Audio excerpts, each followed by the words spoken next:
बिस्मिल्लाहिर्रहमानिर्रहीम। इस वीडियो में हम देखेंगे कि डाइजेशन जो है वो एनिमल्स में किन फेजेस के थ्रू होती है। और इसका जो दूसरा क्वेश्चन बोर्ड में आ सकता है वो ये आ सकता है कि जो होलोजोइक न्यूट्रिशन है उसकी डिफरेंट फेजेस क्या हैं। अब पहली बात तो ये है कि एनिमल जितने भी हैं उनमें जो न्यूट्रिएंट्स की रिक्वायरमेंट्स हैं वो ऑलमोस्ट सेम है, सेम टाइप ऑफ रिक्वायरमेंट्स है। मिसाल के तौर पे एनिमल्स को पानी भी चाहिए, ऑक्सीजन भी चाहिए, शुगर्स भी चाहिए, मीन जो ग्लूकोज ग्लूकोज उसके अलावा माल्टोज, सुक्रोज, जितनी भी इस तरह की शुगर हैं, अमाइनो एसिड उन्हें चाहिए, फैटी एसिड चाहिए, विटामिन चाहिए, या दूसरे जो ऑर्गेनिक कंपाउंड्स हैं उनको चाहिए। तो रिक्वायरमेंट जो है वो एनिमल्स में ऑलमोस्ट सेम ही है न्यूट्रिएंट्स की। लेकिन जो आगे जाके हम देखेंगे कि कुछ न्यूट्रिएंट्स जो हैं वो इजीली अवेलेबल हैं इन नेचर। तो न्यूट्रिएंट्स की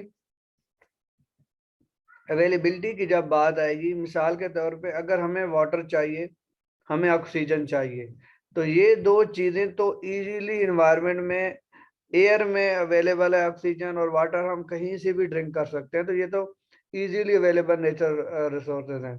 लेकिन दूसरे जो होते हैं न्यूट्रन में भी वो इजीली अवेलेबल ना हो, तो हम उसमें से देखते हैं कि वो कौन से न्यूट्रिएंट हैं। फॉर एग्जांपल अगर एनिमल जो हैं वो, उनको नेचर से मिल रहा है, कार्बोहाइड्रेट मिल रहे हैं, प्रोटीन्स मिल रही हैं, स्टार्च मिल रहा है, फैट मिल रहा है, या मिनरल मिल रहा है। अब दो जो चीजें हैं, मिनरल और विटामिन, ये तो आपको पता है डायरेक्टली यूज हो सकते हैं।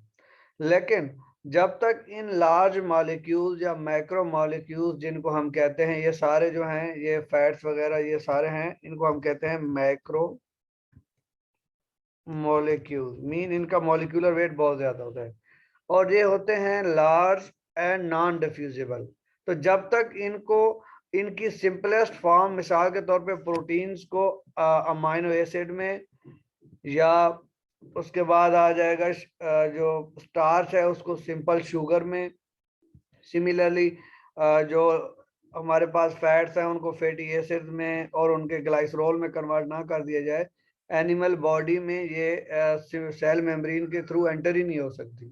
मीन के इनके हमें पहले डाइजेशन करनी पड़ेगी, तब बॉडी इनको एब्जॉर्ब कर लेगी।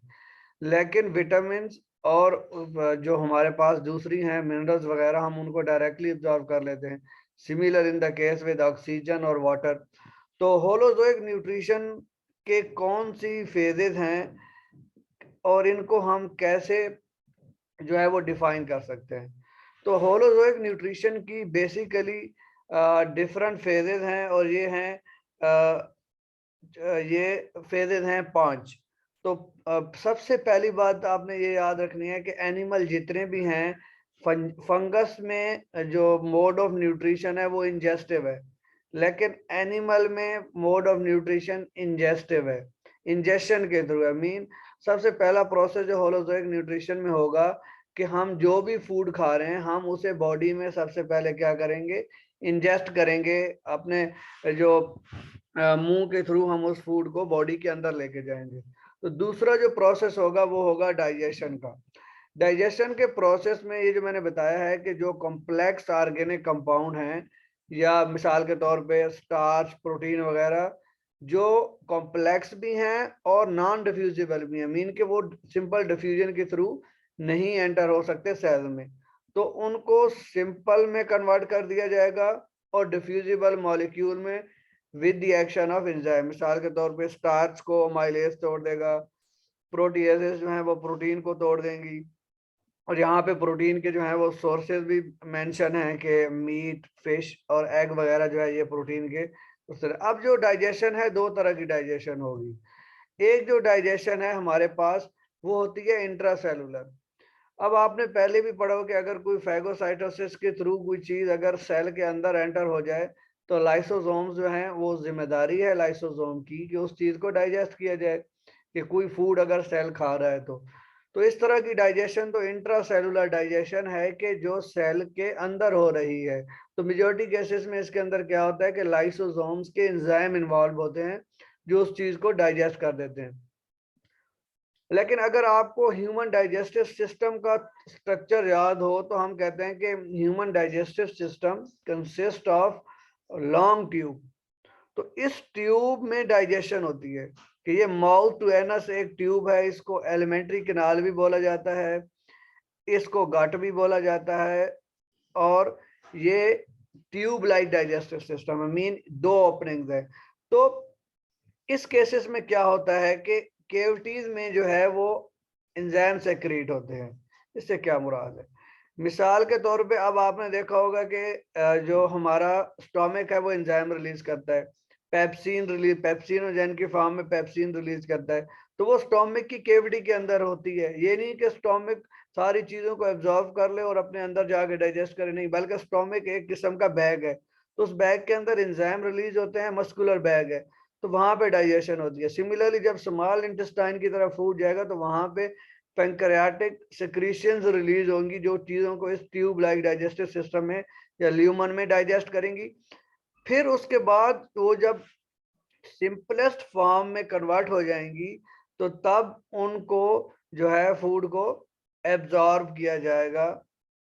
तो आपको पता है कि इलियम के थ्रू जो है हमारी बॉडी में एब्जॉर्प्शन होती है कि फूड जो मिसाल के तौर पे प्रोटीन के अमाइनो एसिड बन गया तो ये आप अमाइनो एसिड एब्जॉर्ब कर ली जाएंगे। स्टार्च का जो सिंपल शुगर बन गया तो उसको भी बॉडी में एब्जॉर्ब कर लिया जाएगा ताकि इसको डिफरेंट कामों के लिए इस्तेमाल किया जा सके। अब एजिमिलेशन से क्या मुराद है? मिसाल के तौर पे अब हमने जो है वो अमाइनो एसिड एब्जॉर्ब कर ली, हमने सिंपल शुगर एब्जॉर्ब कर ली, तो बॉडी इनका करेगी क्या? अगर ग्लूकोज एब्जॉर्ब किया है तो आपको पता है ग्लूकोज की जो है वो सेलुलर रेस्पिरेशन के थ्रू उसको तोड़ा जाएगा और एरोबिक रेस्पिरेशन में 36 एटीपी हासिल की जाएंगे तो हम एनर्जी उससे हासिल कर सकते हैं। या हम उस ग्लूकोज को अपनी जो है वो कार्बोहाइड्रेट बनाने के लिए इस्तेमाल कर सकते हैं। हम अमाइनो एसिड से एनर्जी ले लेंगे या हम उन अमाइनो एसिड को अपनी प्रोटीन बनाने के लिए इस्तेमाल करेंगे। तो इस प्रोसेस का नाम एजिमिलेशन है। तो दूसरी बात इजेशन क्या है? अब आपको पता है कि अनडाइजेस्टेड मटेरियल भी रह जाएगा जो सारा आके जो है वो जमा हो जाएगा लार्ज इंटेस्टाइन के एंड पे। तो एनएस के थ्रू उसको डेफिकेट कर दिया जाएगा, इजेक्ट कर दिया जाएगा, अनडाइजेस्टेड फूड को जो है वो बॉडी से रिमूव कर दिया जाएगा। ठीक है। अब यहाँ पे एक थोड़ा सा एग्जाम्पलीफाई किया गया है कि कैसे होती है अगर हम स्टार्च और ग्लाइकोजन, आपको याद हो तो ये दोनों चीजें जो हैं वो ग्लूकोज की मिल के बनी हुई हैं। ठीक है। अब आपने लेट्स से कि ग्लाइकोजन खा लिया, आपने स्टार्च खा ली, तो बॉडी में इसके साथ होगा क्या? सबसे पहली बात है कि अमाइलेज एक्ट करेगा। अमाइलेज एक एंजाइम है, तो आपको पता है ये माल्टोज बना देगा। अब माल्टोज क्या है कि माल्टोज एक डाइसेक्राइड है जिसमें दो ग्लूकोज आपस में जुड़े होते हैं। एक डाइसेक्राइड है, मीन के दो मोनोसेक्राइड से मिलके बनने वाली चीज है। उसके बाद माल्टेज जो है वो माल्टोज को तोड़ के उससे ग्लूकोज बना देगा। सिमिलरली अगर आपने सुक्रोज खा लिया तो सक्रेज एंजाइम इसको ग्लूकोज प्लस फ्रक्टोज में कन्वर्ट कर देगा, क्योंकि sucrose is a disaccharide of glucose plus fructose. तो similar is the case with the lactose कि आपने लैक्टोज खा लिया तो इस पे लैक्टेज एंजाइम एक्ट करके ग्लूकोज प्लस लैक्टोज में कन्वर्ट कर देगा। तो अब ये सिंपल शुगर तो आप एब्जॉर्व कर सकते हैं, लेकिन कॉम्प्लेक्स पॉलीसेकेराइड वगैरह आप अपनी बॉडी में एब्जॉर्ब नहीं कर सकते। ठीक है। तो बोर्ड में ये सवाल इस तरह आ सकता है कि describe digestion and absorption of food in animals, और ये इसके होलोजोइक मेथड ऑफ न्यूट्रिशन के फेजेस कौन सी हैं, तो आप अकॉर्डिंगली इसको देख लेंगे। अल्लाह हाफिज।